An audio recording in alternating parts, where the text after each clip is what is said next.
Ini insya Allah menjadi kegiatan rutin. Bisa jadi 1 kali dalam sebulan atau 2 kali dalam sebulan, yang disebut dengan kajian fikih wawasan. Ini kitab ulama Al-Azhar, namanya Yusuf Al-Qaradawi. Kalau di Indonesia orang menyebut Yusuf Qaradawi, kalau di Timur Tengah Yusuf Al-Qaradawi, ulama besar. Kajian kita, apa hukumnya bersalaman antara laki-laki dan perempuan. Ini kita angkat pendapat Yusuf Al-Qaradawi. Bismillahirrahmanirrahim. Wa qabla ad-dukhuli. Jadi qablah itu masuk huruf jar. Waw namanya ibtida. Wa qabla ad-dukhuli fil bahsi wal munaqashati. Sebelum masuk pada pembahasan wal munaqashah dan diskusi, awaddu an akhrija itu beda.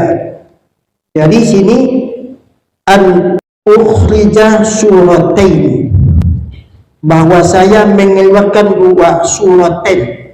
Suratain itu presentasi, deskripsi. Ada 2 gambaran, kata beliau. Min majalin nizah, menjadi substansi yang selalu diperdebatkan. Jadi masalah bersalaman itu ada yang mengatakan haram, ada yang mengatakan boleh. Aktakid. Jadi boleh dimaknakan saya optimis, saya meyakini anna hukmahuma, bahwa hukum keduanya yang akan digambarkan itu la khilafa alaihi baina mutaqaddimil fuqaha'i bima a'lam, bahwa hukum keduanya yang akan saya presentasi itu saya yakin optimis tidak akan diperdebatkan. Itu katanya. Ada 2 yang akan saya sampaikan, insya Allah itu tidak akan diperdebatkan. Baina, di kalangan. Kalau kita lihat di kamus, antara. Ini kalangan. Mutaqaddimil fuqaha'i, di kalangan fuqaha yang modern, yang temporer. Jadi mutaqaddimi itu yang modern, yang toleran. Bima a'lam, sepanjang yang saya ketahui. Mulai dia berbicara, tahrimul musafahati lil mar'ati, hukumnya haram bersalaman lil mar'ah, kepada perempuan. Tapi syaratnya ada. Kapan itu diharamkan? Iza turinat, itu fi'il madi dibina bagi majhul. Iktarona yaktarinu iktiron, kalau diikuti biha, ketika bersalaman itu diikuti syahwat, bila diiringi ketika bersalaman itu syahwat, ada insting. Jadi hukumnya haram kalau bersalaman dengan perempuan. Ini yang disorot laki-laki, berarti perempuan tidak begitu diperhatikan karena objeknya syahwat. Kalau bersalaman dengan perempuan diiringi dengan syahwat, itu yang tak boleh. Jadi kalau kita bersalaman dengan perempuan ada udang di balik bakwan, maka itu tidak diboleh, hukumnya haram. Jangankan bersalaman, menatap saja kalau diikuti dengan syahwat, hukumnya haram. Sekalipun tak selaman, hukumnya sudah haram. Wat talazzuzi, talazzaza ya talazzazu, talazzuz. Masdar itu apa fi'il? Talazzuz. Talazzaza ya talazzazu, talazzuzan. Apa sigotnya? Masdar. Tafa'ala ya tafa'alu tafa'. Itu dia.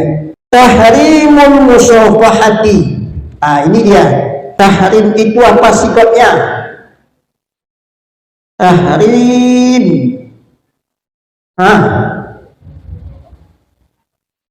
Fa'ala yufa'ilu tab'i ya tahrim mubtada wa alamatu raf'ihi dhammatun zahiratun fi awakhir lafzihi li'annahu ismul mufrad ad-dukhuli mudhafun ilaih.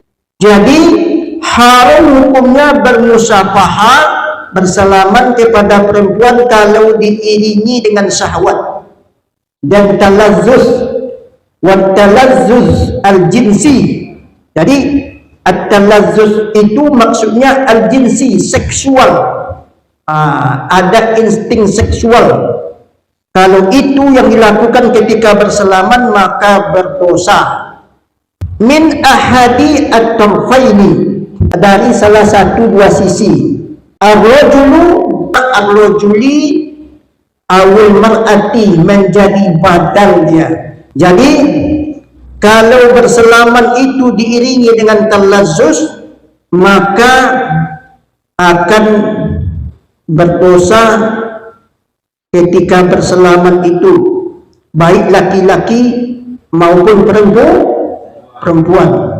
Au khifat fitnatum min wara'i dzalika fi ghalibiz zanni, atau khawatir ada fitnah itu ketika selaman dia tidak bangkit instingnya, tetapi setelah itu otaknya berpikir. Ini efek dari bersalaman. Min wara'i dzalika, di belakang setelah itu, fi ghalibiz zanni, ada dugaan terkuat. Kalau Anda bersalaman dengan seorang perempuan, kalau seandainya setelah itu ada bahaya buat Anda, maka Anda haram bersalaman. Maka ada syaratnya. Ini pendapat Yusuf Qaradawi. Wazalika, dan hal itu dilakukan saddaz zari'ah, menutup jalan. Kalau zina tidak boleh, maka nonton website porno di HP juga tak boleh. Kalau zina tidak boleh, maka melihat gambar porno juga tidak boleh. Namanya saddu az-zari'ah. Jadi kalau khawatir Anda ketika bersalaman atau setelah bersalaman menimbulkan fitnah terhadap diri Anda, maka bersalaman bagi Anda hukumnya haram. Ilal fasadi wajibun, menghalangi untuk berbuat binasa wajib, tak boleh itu dilakukan.